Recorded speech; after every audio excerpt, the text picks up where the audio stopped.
Hey everyone, I hope you're doing well and staying safe during this time. If you're new here, welcome to the channel. Like I said, thank you so much for checking me out. If you haven't done so, please make sure to hit that subscribe button just right below the video. Cool, thank you so much. I really do appreciate it. And if you're returning, welcome back. Thanks again for your support. I truly do appreciate having you here. This article that I just shared with you, the headline here, there's an individual named Rob Price that shared that article on Twitter. Ripple CEO Brad Garlinghouse retweeted that share, and Brad wrote the following: I continue to see asinine arguments from uninformed pundits of how crypto works. I want to reiterate what Ashish Birla said yesterday. Let me pause there. Ashish Birla is Ripple's he's the general manager of RippleNet. He's actually one of Ripple's original employees, and he put out this thread. I already did an entire video breakdown of this, so I'm not going to read this again. It's the thread that's on your screen right now. One of the things that he highlighted is that there is not nearly enough liquidity for Russia in existence in crypto for Russia to take advantage of crypto, like, because the whole idea being Russia's cut out of the SWIFT system, and they're not entirely cut out, by the way, but can Russia just replace that with crypto? That's what a bunch of people like Senator Elizabeth Warren are saying, because she doesn't know what the ever-loving hell she's talking about, and many others are saying that too. Well, Ashish Birla pointed out a bunch of stuff, including crypto markets are not nearly liquid enough to even make that happen. It's not even a possibility, even just for that reason alone. And so that's what Brad Garlinghouse was referencing there. And so again, he said, I want to reiterate what Ashish Birla said yesterday. There are factual reasons why crypto can't be used on the broad scale for Russia to evade sanctions.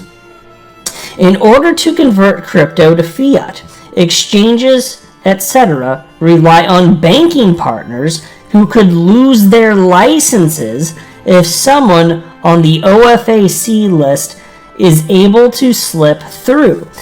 Extremely stringent KYC/AML policies are in place to avoid precisely this. RippleNet, for example, has always been and remains today committed to not working with sanctioned banks or countries that are restricted counterparties. Ripple and our customers support and enforce OFAC laws and KYC/AML. Instead of listening to responsible players who have been clear they will abide by legal sanctions, some pundits and media insist on continuing to paint crypto as the Silk Road, both an exceptionally outdated and tired argument which simply doesn't hold true today. Rant over. Golf clap for Mr. Garlinghouse, everybody. That's solid, and he's absolutely correct. So what's being said here? Well, I don't want to read this article. I really want to get to the most important points, but I want you to know what was covered in this article. Basically, the perspective on this thing, and this is the article I cited, which is from Vice, titled "Crypto Exchanges Refuse to Freeze All Russian Accounts." There are the CEOs cited in here of various cryptocurrency exchanges which are refusing to shut down the accounts of Russians, and all Russian citizens, mind you, and so the way that's being painted as, oh my gosh, but the money can flow from Russia to who knows where. That's the picture that's being painted here. Now, as we get into the specifics, you'll see that this is silly for a number of reasons. The truth of the matter is the argument that the exchange CEOs are making are that it's not their place to decide who should be granted and denied access to markets, basically. Anything having to do with finance specifically, or in this case, obviously, crypto. because the individuals, like individual citizens in Russia, they are not all sanctioned. You'll see as I go through the specifics, but it's Putin himself and other specifics. It's not your everyday individual in Russia. By the way, there are all sorts of citizens of Russia that are very against what's happening regarding the invasion of Ukraine. Just consider that as well. But think about this. And so, if you think that the people running these exchanges are wrong and they should shut down access even from the citizens, you understand what the implications of that would be, right? And that what kind of precedent that you're setting there. The next time that you're on a side of some sort of political matter and the exchanges think one way and you think the other way, should they be able to just remove you from the system? Does that sound right to you? Because that's the door that you're opening here. So rather, what the exchanges are saying is it's not their place. This is what they're saying. The exchanges are saying it's not our place to engage in politics here and determine who should or should not have access to markets just in general. And so they're abiding by the law. If governments in which they operate are saying these people or entities, whatever, they're sanctioned, they're abiding by the laws. They're not breaking any laws. And that's true not just of exchanges, but of other entities in finance working outside of crypto. And so this is an important concept that is clearly missed by much of mainstream media. They simply don't get it. And I don't know about you, I do not want exchanges getting into politics and banning people just because they're on the wrong side of this or that. I don't want that to be the case. It's not their place to do it. They shouldn't be deciding, and that's the point they're making. They shouldn't be deciding those types of things. And so now let's go to the breakdown that I was talking about here. This is from Jake Chervinsky, who is a lawyer who is well known in the world of crypto, and he shared the following with his 101,200 followers on Twitter.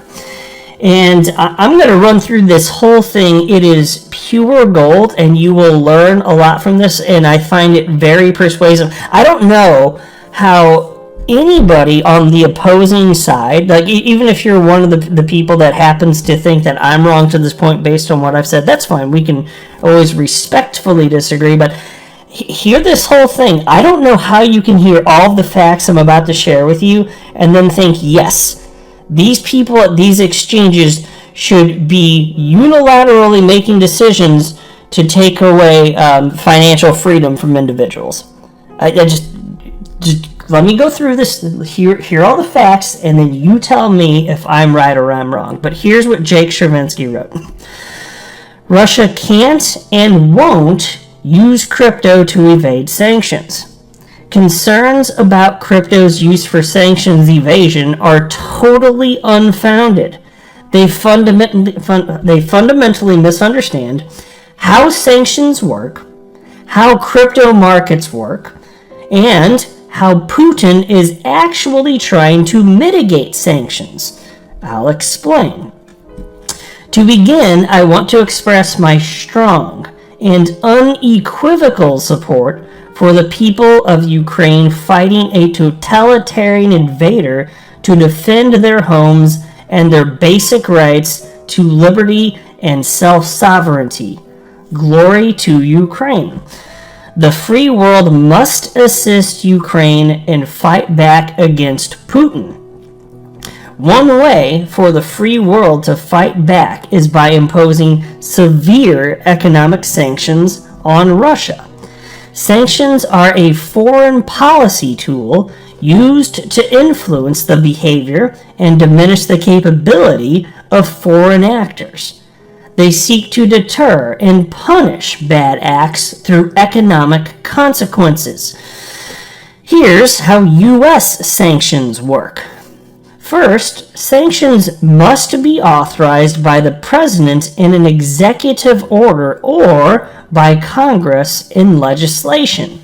Second, the Office of Foreign Asset Control, or OFAC for short, designates specific targets for sanctions: individuals, companies, governments, etc.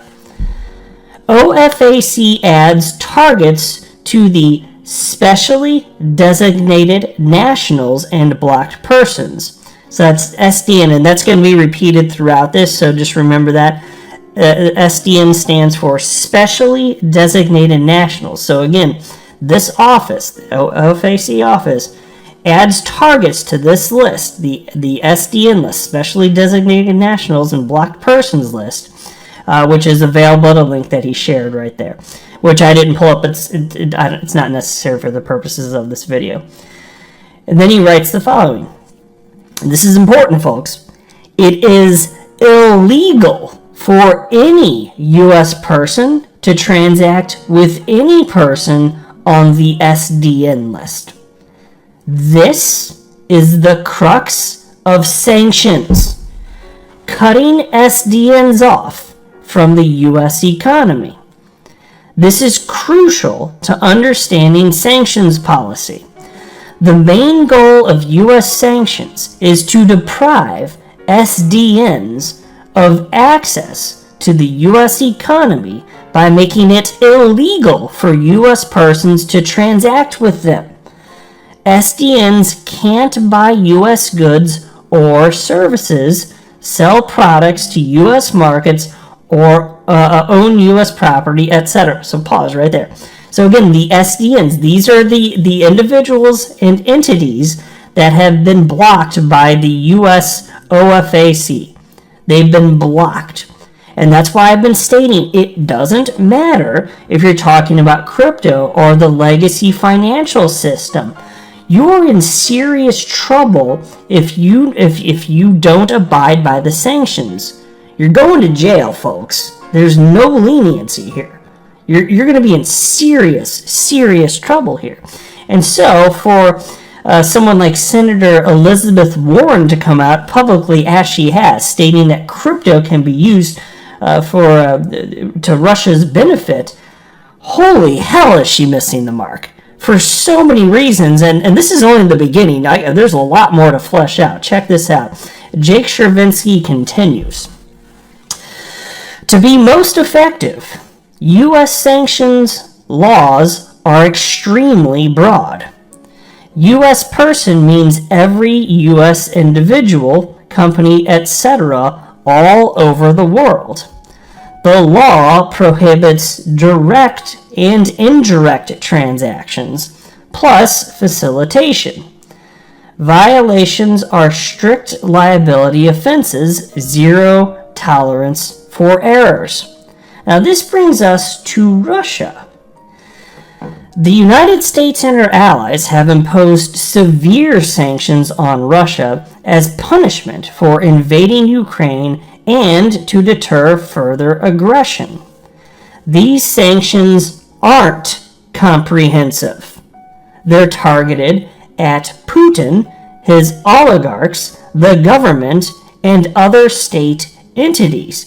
And by the way, if I could just pause to note, if you want to expand any of these sanctions anywhere, you know where I'd go before, just increasing it to everyone else in the damn country, is maybe, there's a lot of reasons this won't happen, and I'm not even necessarily saying that I'm good, I'm just saying if you wanted to get harsher, what you would do. Now, again, I'm not even saying that for sure that I want to do this, but, because you're talking about serious war at that point. There's a lot of stuff to think through before coming to this conclusion. But what you do is you'd ban via SWIFT any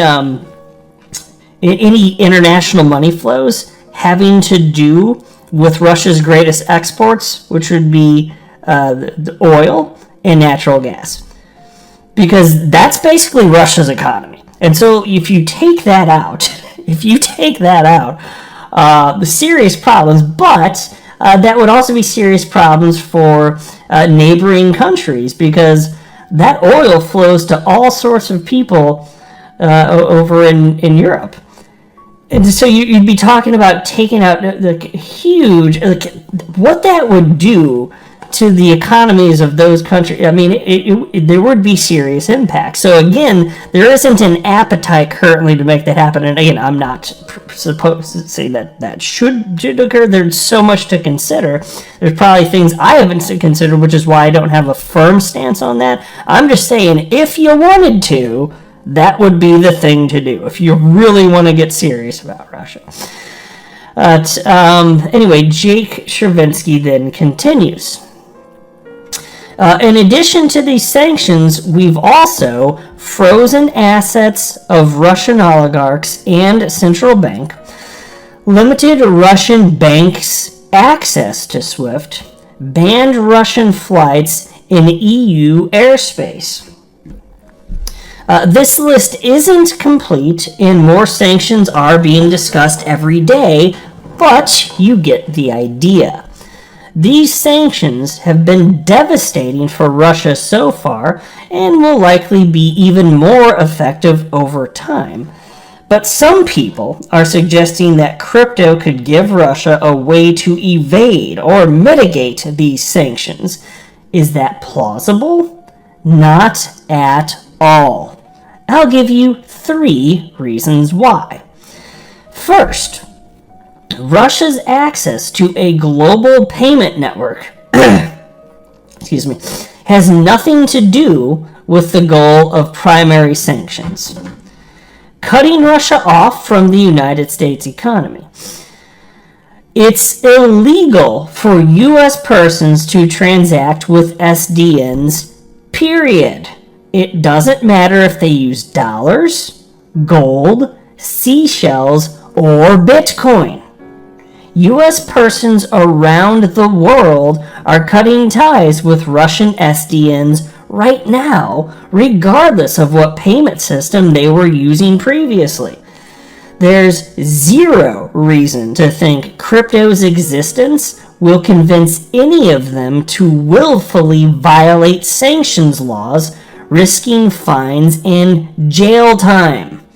What about SWIFT, you ask? SWIFT is a messaging service that facilitates interbank transactions. Kicking Russian banks off SWIFT will make it harder for them to conduct business, but it's not the same as banning Russia from the global financial system, as some have said. Let me pause. I've said that too. I've been saying that for days now. If Russia wants to have relationships with other entities in a country, whether it's another central bank or just regular banks or any sort of financial institutions, and on the other side they want to have that relationship with Russia, they can still have that. They can still choose to develop that relationship. They just need to have a different messaging system. I pointed this out multiple times. Jake Chervinsky continues.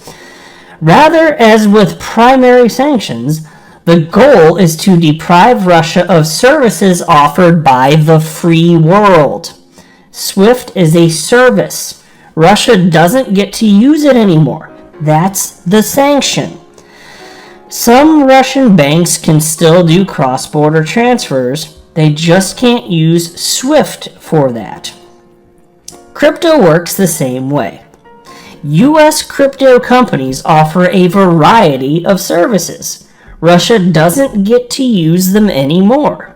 That's the sanction, just as with all U.S. goods and services. Russia's ability to use the underlying technology doesn't let them evade the sanctions in any way. So pause here. Again, this is kind of what I was getting at. Do you want this? Do you want in the future? Do you want the cryptocurrency exchanges to make these types of decisions on all sorts of political issues, just as a matter of policy, or do you just want them to follow the law? I just want them to follow the law. Doesn't that seem to make rational sense? If I'm missing something, you all let me know in the comment section below. That's what I think. Anyway, Jake Chervinsky continues now. What did I last read right there? I think it was this part, right? I'm sorry if I'm rereading a part, but here it was roughly here. U.S. crypto companies offer a variety of services. Russia doesn't get to use them anymore. That's the sanction, just as with all U.S. goods and services. Russia's ability to use the underlying technology doesn't let them evade the sanction in any way. Can crypto mitigate sanctions by offering an alternative to SWIFT? Not really. If Russia wants an alternative, they're far more likely to use China's CIPS than a public network they can't control. Regardless, there's nobody in the free world to do business with them anyway. Second point of 3. Crypto markets are too small, costly, and transparent to be useful for the Russian economy. Crypto markets are thin to start with, and ruble trading pairs are rare. With Russia cut off from the world's crypto industry, they can't source nearly enough liquidity to matter. So pause. That's the topic that Ashish Birla was talking about. Said that Russia's daily needs of memory serves something like 50 billion a day typically. Well, Bitcoin is it's roughly 20 to 50 billion dollars a day. So just Russia, one country, Russia, would eat up all of Bitcoin's liquidity in a single day. There's not enough there, folks. There simply is not enough liquidity there. The crypto markets are way too small. They're too fledgling. They've been around over a decade, I know. Crypto's in its nascency. That's what I keep saying. Like, if you feel like you're late to the party, no, you're at the beginning end of things. You're at the very beginning end of things. Crypto's minuscule right now. Anyway, Jake Chervinsky continues. Russia also can't hide its tracks with crypto. Setting aside valid privacy concerns, the transparency of public ledgers, plus the analytics capabilities of U.S. forensics firms equals crypto is useless for sanctions evasion. And the Treasury Department put it best. And here's a quote from a piece that was shared here. The scale of what they have to move and where they have to move things from, crypto is not necessarily going to be that concerning, said Todd Conklin, counselor to the Deputy Treasury Secretary. Any attempt to move that much money through exchanges would contribute to a bit more of a spike in the crypto market, in my view, that has been observed lately. So there you go. If there's a huge money flow, you can connect the dots, folks. And ledgers are public. Crypto is not a good way to hide transactions, right? This would not be a good option also for Russia. Jake Chervinsky continues. Third, the reality is Putin spent years trying to sanctions-proof Russia, and crypto isn't part of his plan.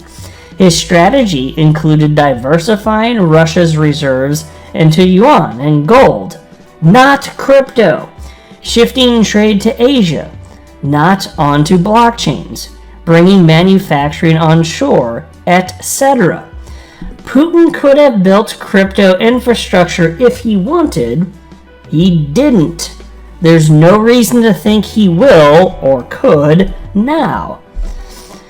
And then he writes, here's a New York Times article which stoked fears about crypto and sanctions evasion last week on Putin's real strategy. Zero mentions of crypto, and I'm not going to pull up for the sake of this video. It's not necessary for the points to be made. And then he wraps up his thread by stating, there are other reasons why crypto doesn't create sanctions evasion risk, and more to say about how crypto is being used to support Ukraine and the many innocents caught in the crossfire, but this thread is getting long, so I'll wrap it here. More to come. Golf clap for Mr. Chervinsky, everybody. Absolutely hitting the nail on the head in the most comprehensive way that I've seen to date. Absolutely knocking this thing right out of the park. And if you've been watching my videos where I've been talking about this over most of the last week, I've been saying much of the same things. And he posted this early evening just yesterday. And so I started reading it last night, and I didn't have a chance to actually finish it until this morning. And then once I finished it, I was like, oh yeah, absolutely, I'm making a video about this. I'm your guy. I will keep you posted. I'm your advocate. I'll be back on a daily basis, usually multiple times per day, with these videos to keep you updated with everything going on. So I hope you enjoyed the video. If you haven't done so, make sure to hit that subscribe button. Feel free to share any of my videos with your friends, family, social media, or anybody who may care to listen. Thanks so much for your continued support. I'm always here for you. I want to help you through this time. So thank you so much for continuing to choose me. Enjoy your day, stay safe, and I'll catch you again probably in a couple hours. Thanks, everybody. See you later.